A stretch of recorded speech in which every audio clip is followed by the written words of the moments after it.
Right now, we'll hear from Andy Ogles, representative of the 5th Congressional District. Andy, I'm going to do my dead level best not to yell at you based on things that you have no control over. But, brother, let me tell you something. You should be yelling. You should be pissed off because I'm pissed off. We should be working at 2 a.m. and we should be staying weekends. I stood up in conference today and I said the very same thing. I sent a dear colleague letter to these people to tell them to do their damn jobs. I'm so fed up with this place because they sit around and want to go to their luncheons and their cocktail parties instead of electing a speaker. And I'm fed up with this place. Man. And forgive me for being so blunt, but this is ridiculous. I'm sorry. Well, no. I'm glad you're fired up, Andy. I need to hear that some people up there are fired up because we get the news this morning there will be no third vote, that Jordan has even given up the idea of a third vote, and now we're going to go to some sort of temporary elected speaker in Patrick McHenry, which to me, you tell me if I'm wrong, I don't think I am, that almost guarantees this omnibus, that almost guarantees Joe Biden gets all the money that he wants for this Ukraine conflict, for to give Gaza whatever amount of money he's talking about giving Gaza, which will go immediately to Hamas. That means no money for southern border security. That means it's almost like some in Washington, D.C., not you, but some are saying, let's just call a lid on 2023 and we'll try to figure this out January of 2024. Well, so, Israel has asked for $10 billion. Biden is wants $100 billion. There's $90 billion there that's going to go to terrorists. It's going to go to blue cities. It's going to be wasted. But going back to the Speaker Pro Tem, so there's a lot of us, so we've been hammering it. So I did a Dear Colleague letter. We circulated it in D.C. amongst the D.C. media to put pressure on my colleagues, quite frankly. And there's not enough votes to pass that unless, now hear me out, unless the Democrats have cut some sort of deal with leadership. And I tell you, if that happens, it will be absolute war on the House floor. We will grind this dadgum place to a halt. I mean, because look, if you're negotiating with the radical Hakeem Jeffries, if you're in leadership and you're doing that, that comes with a price. And it's a steep price, and it's a price that the American people don't want. So I've been encouraging Jim to stay in the fight. Now, look, it seems like he's wanting to back off a little bit. I can't speak for Jim, but we should be voting. We should be voting now. We should vote tonight. We should vote tomorrow. We should vote on Saturday. By George, I'll get up in the morning, I'll go to a local church, and we should be voting Sunday afternoon. But this is a job we have. We have one job right now. That's to elect a speaker. Tell me as much as you can. I understand that there was a meeting earlier today. First off, were you in the meeting? Two things. One, I was in the meeting, and two, I'm happy to spill the beans. What you want to know? So. Well, because we hear that there was cursing, that there was yelling, that people were upset. I mean, Andy, you get threats. I mean, I don't encourage them, and I don't like them, and I don't want you to, but you put yourself in the public spotlight, and people are going to say things. The same with me, and so now some of these Republicans are upset because they've gotten some angry calls from their constituents. Tell me what happened in the meeting. So to explain to your listeners what you have, the format, it's called a conference meeting. At the front of the room, you'll have the various members of leadership. They conduct the meeting. Elise Stefanik is standing up at the podium. Each member can come up to a mic. You have 2 minutes. And it's 2 minutes to air your grievances, to make your case.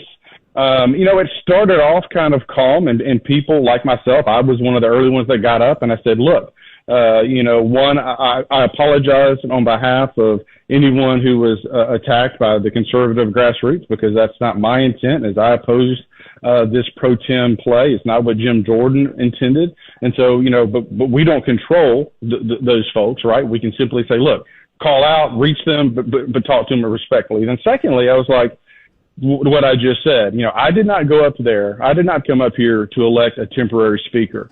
I came up here to do a job. And in this moment, we need to elect a full-time speaker. And there's a whole second constitutional argument, like Chip Roy got up and argued why this is actually unconstitutional. We're literally in uncharted waters right now because this has never happened before, where someone's tried to make a temporary speaker more of a permanent speaker. So every time the speaker pro tem, that power has been passed on to a quote unquote temporary speaker, you've had someone who was duly elected but for whatever reason, they were unable to fulfill that job. So they, in essence, were passing the torch, right? Well, right now, we don't have a duly elected speaker.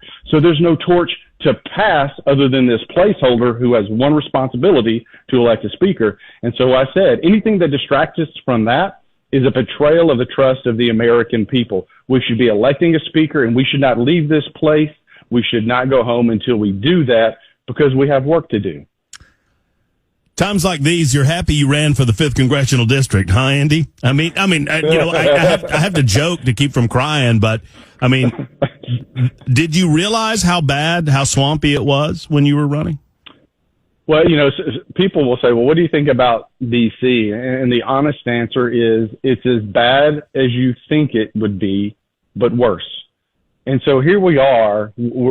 Again, we have one job to do right now. And it doesn't mean it's going to be easy. Getting to 217 votes is not going to be pretty. It's going to be messy. We may have to go through 3, 4, 5, 10 candidates to get the right person. I'm personally supporting Jim Jordan, but that's what we need to do. We have to go through that process, right? And they all want to stand around and hug and go to dinners. And it's like, guys, like this is supposed to be. John Quincy Adams loved the House of Representatives. It's where you argued. It's where you debated. He called it the raucous chamber. And guess what? This week and next week might be a little raucous, but at the end of the week, we should come out of this with a speaker so that we can move forward. And so it's an honor to serve. I am frustrated with the process, but it is the process that our founding fathers set forth. But what I will say, what you're seeing right now, is there's a failure of leadership amongst the Republicans, of those folks who are in leadership. They could keep us here this weekend. We could stay until 2 a.m. They could make us cast votes and put people on record. And look, you might get, if I'm voting for Jim Jordan. I don't mean to interrupt you on that point, but who is at this stage they? I mean, I'm trying to figure out, is it McHenry? Who is they that's making decisions about scheduling? So it's kind of a complicated formula. So part of it is the will of the speaker designate. So that would be Jim Jordan. He's the person that won in conference. You also have the past speaker has input into the conversation. You have the majority leader who has input into the conversation. He actually schedules the floor. The majority leader does, so Steve Scalise. And but there's kind of unfortunately, it's leadership by committee right now. And there are moments in time where you need an executive, you need a leader in the room to say, here's our mission, here's our game plan, let's go execute, right? And right now we don't have that. It is fascinating to me, Andy, that we have this type of these crises going on around the globe. And I'm not suggesting that America needs to be directly involved in some of them or any of them, but we have that going on around the globe. We have crises right here in Tennessee and around the United States of America with regard to the southern border. You know all of the issues. And you don't have a leadership that recognizes the singular importance, and I know you just said it, to elect a speaker. It's the basic job of the House of Representatives day one, and the Republicans can't seem to get it done. And if they can't get it done, then keep trying. If it's not going to be Jim Jordan, who? Let me ask you this specifically. What objections, because he lost in that 2 from vote 1 to vote 2, what objections are there to Jim Jordan as Speaker of the House based on the 20 or 22 that have not voted in his favor? Well, so if you go back to the January fight, the 20 of us that held out on the speaker's fight, it was nothing personal against Kevin McCarthy. Obviously I'm more conservative than Kevin, but I don't dislike him. I like him. He's always been nice to me. But we were fighting for a rules package. We had a clear, concise message. We had a number of things that we were fighting for. And once we achieved that goal, then we, to your point, said, okay, you have addressed our objections. We are now willing to move forward with the speaker's race. Now, you fast forward to today, and you look at the vote yesterday. So like Scalise got, don't hold me to these numbers, but he got 7. McCarthy got 5. Lee Zeldin got 3. Heaven's sake, John Boehner got 1. So what that tells you is because they're scattershot all over the board, they don't necessarily have a concise reason why they're anti-Jim other than the fact they just don't want Jim. There's nothing that he's going to do, or they haven't articulated, well, if you can address, this 1% cut that you proposed on defense, this is why we think you're wrong. What say you? They're not asking those questions. It's more personal attacks in conference. It's more whining and temper tantrums, quite frankly, in conference. And so it's hard for Jim to articulate, okay, if you'll just give me a list of grievances so I can address them one by one, then maybe we can move forward. But again, it's a conflict of personality. It's a power struggle, quite frankly. I mean, think about it. If you'd asked anybody 6 months ago, 2 years ago, 5 years ago, that a member of the Freedom Caucus would actually potentially become Speaker of the House, they would have chuckled. And now you have Jim Jordan, who not only is a Freedom Caucus member, he's one of the founders, and he was our first chairman. He's literally the lead candidate for Speaker of the House. And I'll be honest with you, the D.C. cartel, the K Street lobbyists, they don't want a Freedom Caucus member with the gavel because we want to cut spending. And so what I said I was on Bannon yesterday, and I said, look, this is a battle between K Street, the lobbyists, and Main Street, which is America, because Jim Jordan is the second most popular Republican in the country. You can like him, you can dislike him, but the fact remains he is literally the second most popular Republican in the United States of America. It is clear who we need to unite us right now, and that is Jim Jordan. But right now, the K Street lobbyists are fighting back. Andy Ogles, our guest, congressional representative from the 5th District here in the state of Tennessee, talking about the latest activity in D.C. You know, yesterday, Andy, I found myself, and this is a case of never underestimate the swampiness of the deep state, right? Because yesterday I was cautioning the listeners, hey, Jordan's going to be the speaker. It will happen over the next several days. But I was cautioning them that he was only going to be able to do so much so soon. And I warned them that he might not be able to get all the appropriations done. Well, it's like the swamp said, hold my beer, Murphy, because instead of, while I'm cautioning these folks, the swamp is destroying even Jim Jordan as speaker. And I'm just fascinated that more Republicans aren't demanding, like yourself, that you stay in Washington, D.C. I mean, how many do you think are calling for leadership to keep you in D.C., to keep the votes going? And why is it, do you think, and I know I'm asking a lot of questions, but why is it, do you think, that Jim Jordan is pulling back on this idea of continuing the vote? I mean, at very least, McCarthy is not the conservative that Jim Jordan was, but McCarthy let him keep voting. I mean, and you guys had specific demands, and I noticed that yesterday. I noted it, that there were specific things that you guys wanted back in January that you eventually got.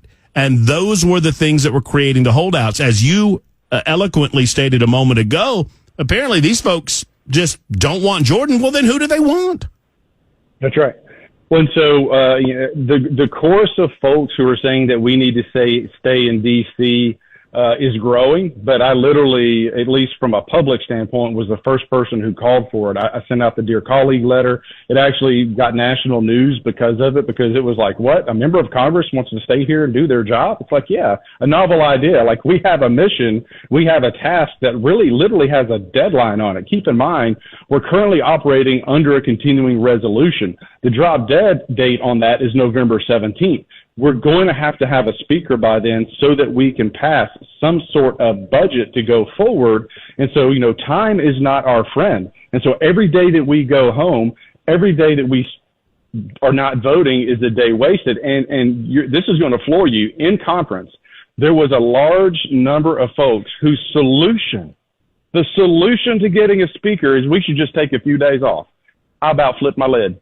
And it's like, God, we're 15 days into this, and we've only voted twice. We should probably keep voting because that's what the American people want. What do you expect happens today into tomorrow? Because, I mean, I anticipate everybody's going home, right? Lord have mercy. I hope not. So I'm literally standing outside of, we're having a Freedom Caucus meeting to kind of regroup and assess what are the next steps.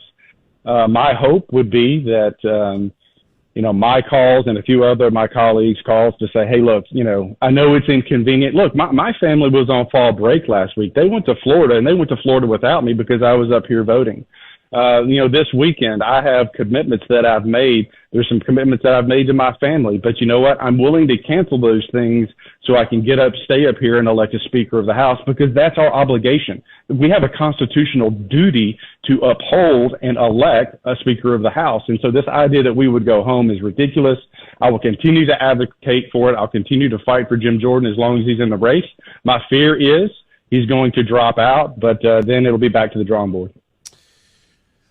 Andy, thank you for eloquently expressing the frustration that I feel, that I've tried to express to the listening audience. I know that the 5th Congressional District appreciates it as well. I hope you can drain some of that swamp and get a vote sooner rather than later. I'm not hopeful, but we'll talk again very soon. Thanks for giving us an update on the goings-on of D.C. Absolutely. And if I have anything substantive that breaks in the next 30 minutes or an hour, I'll shoot you a text. Please. And you can share it with your listeners. Thank you, Andy. There's Andy Ogles, congressman from the 5th Congressional District, and he's on top of the situation in D.C. I am as frustrated as I've been in a long, long time with the inactivity on the part of Republicans/conservatives, and those are two different things, and the conservatives are in the distinct minority.